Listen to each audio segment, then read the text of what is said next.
नमस्कार, मैं हूं नारायण शर्मा और आप देख रहे हैं AINS न्यूज 24 चैनल। अब खबरें विस्तार से।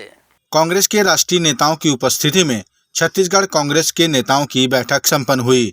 बैठक में हार को लेकर लंबी चर्चा हुई। कारणों का पता लगाने पर भी सहमति बनाई गई। बैठक के बाद छत्तीसगढ़ कांग्रेस प्रभारी कुमारी शैलजा ने कहा कि हम निराश जरूर हुए हैं, लेकिन हताश नहीं हुए हैं।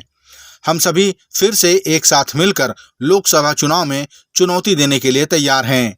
शैलजा ने कहा कि भले ही हम छत्तीसगढ़ में हार गए हों, लेकिन हमारा वोट परसेंट यथावत रहा। ये बहुत बड़ी बात है। ये बात ज़रूर है कि हम चुनाव हारे, लेकिन साथ में मैं ये भी कहूँगी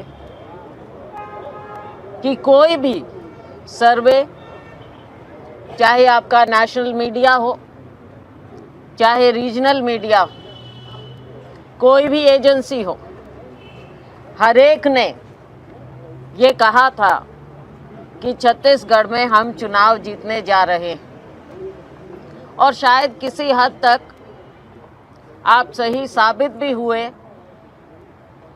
क्योंकि हमारा वोट परसेंटेज विशेष कम नहीं हुआ है। हमारा वोट परसेंटेज पिछले बार के मुकाबले उतना ही रहा है, जो कि कोई छोटी बात नहीं होती।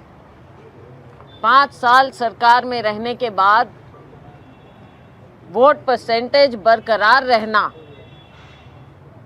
एक बहुत बड़ी बात होती है, बहुत बड़ी उपलब्धि होती है। और इसी कारण से हमें विश्वास था, हमें भरोसा था कि हमारी सरकार ने जो काम किया, खड़गे जी के नेतृत्व में, राहुल जी के, सोनिया जी के दिशा निर्देश में हमारी सरकार ने, प्रियंका जी के सहयोग से हमारी सरकार ने जो स्कीम लेकर आए, बेहतरीन स्कीम लेकर आए, उसका नतीजा हमने ज़मीन पर देखा है। लोगों का विश्वास हमने हासिल किया है।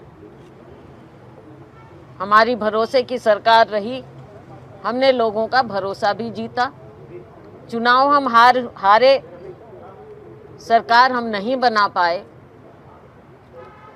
हम निराश तो हुए हैं, लेकिन हताश नहीं हुए। 1-2 दिन में छत्तीसगढ़ के मुख्यमंत्री का नाम सबके सामने होगा। दिल्ली में 3 दिनों तक बैठक के बाद भारतीय जनता पार्टी ने विधायक दल के नेता का चुनाव करने के लिए पर्यवेक्षक नियुक्त किए हैं। तीनों राज्यों में इसी तरह पर्यवेक्षक ही विधायक दल के नेता का चुनाव करेंगे। छत्तीसगढ़ में पर्यवेक्षक के रूप में केंद्रीय मंत्री अर्जुन मुंडा, सर्बानंद सोनोवाल और राष्ट्रीय महासचिव दुष्यंत कुमार गौतम को नियुक्त किया गया है। महाराष्ट्रीयन तेली समाज की रायपुर इकाई ने संत श्री संताजी जगनाड़े महाराज की जयंती पर भव्य शोभा यात्रा निकाली। इस मौके पर शोभा यात्रा ने अश्वनी नगर सामाजिक भवन से लाखेनगर चौक तक का भ्रमण किया। इस दौरान शोभा यात्रा में रायपुर ग्रामीण के विधायक मोतीलाल साहू ने भी हिस्सा लिया और समाज के लोगों को बधाई दी। संत संताजी जगनाड़े महाराज हमारे आराध्य हैं। महाराष्ट्रीयन तेली समाज द्वारा हर वर्ष 8 दिसंबर को इनकी जयंती मनाई जाती है। आज के दिन का हम लोगों को बहुत ज़्यादा इंतज़ार रहता है और उनकी जयंती में हम लोग यहाँ पर सब इकट्ठे होकर शोभा यात्रा निकालते हैं और इष्ट से हम अपने समाज की तरक्की के लिए प्रार्थना करते हैं। आज शोभा यात्रा निकली, इस भवन से निकल कर के लाखेनगर चौराहे से वापस आके यहाँ पर समापन हुआ।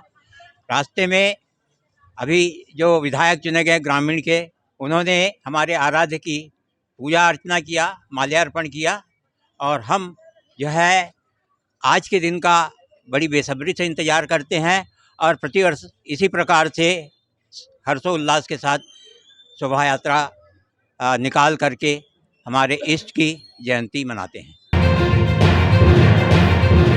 छत्तीसगढ़ में चुनाव परिणाम आने के बाद जहां कांग्रेस अपनी हार की समीक्षा में लगी है, वहीं ईवीएम को लेकर भी बातें सामने आ रही हैं।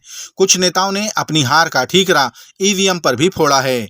इधर कार्यवाहक मुख्यमंत्री भूपेश बघेल ने कहा कि ईवीएम पर कुछ भी बोलने से भारतीय जनता पार्टी को जबरदस्त मिर्ची लगती है, पता नहीं क्यों। जैसे ही ईवीएम के बारे में कुछ बोलो, भारतीय जनता पार्टी बहुत जोर से मिर्ची लगती है। तो इतना जोर से क्यों लगना चाहिए? लगता है मतलब कुछ न कुछ तो कारण होगा। तो अब वो तो आगे बात होगी तो आप सबके सामने होगी। तृणमूल कांग्रेस की सांसद महुआ मोइत्रा को पैसे लेकर सवाल पूछने के आरोप में सदन की आचार समिति की अनुशंसा पर सांसद सदस्यता से निष्कासित कर दिया गया।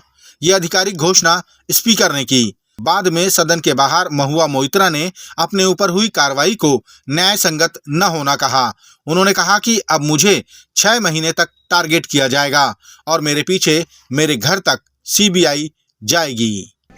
That this kangaroo court has only shown to the all of India that the haste and the abuse of due process you have used demonstrates how important Mr. Adani is to you and to what length you will go to harass a single woman MP into shutting her into submission.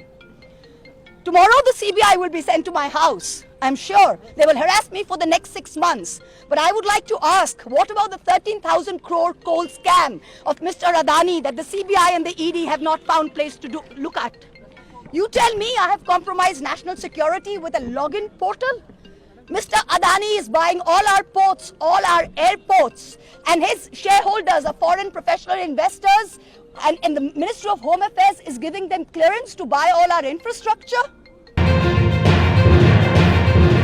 कुछ दिनों पूर्व ही Bharatiya Janata party से कांग्रेस में आए वरिष्ठ नेता नंद कुमार साय ने छत्तीसगढ़ में आए चुनाव परिणामों को अप्रत्याशित और अविश्वसनीय कहा। उन्होंने कहा कि ऐसे कैसे हो सकता है कि सरगुजा की सभी और रायपुर जिले की सभी सीटें भाजपा की झोली में चले जाएं। उन्होंने चुनाव परिणाम पर प्रश्न चिन्ह उठाते हुए हार की समीक्षा की भी बात कही। ये पहला चुनाव है जिसमें दूर दूर तक कहीं इस तरह की स्थितियां थी नहीं, और आश्चर्यजनक विषय यह है कि अलग अलग बूथों में कुछ रिजल्ट आए हैं। वो जो कुछ बीएसपी वालों का मामला है वो पता ही नहीं, जो वोट दिया वो भी कहाँ चला गया।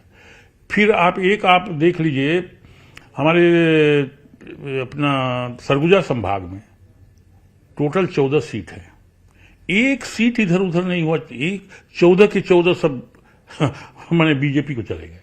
ये कहीं से विश्वसनीय लगता नहीं है।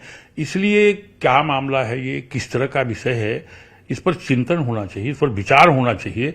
और उसके बाद में ये जो चुनाव हुए हैं 3 राज्यों का, ये इस पर चिंतन हो कि कैसे हुआ है, ये इस तरह की संभावनाएं बन सकती है क्या कि एक तरफा सारा, एक पार्टी को सारा रिजल्ट चला जाए?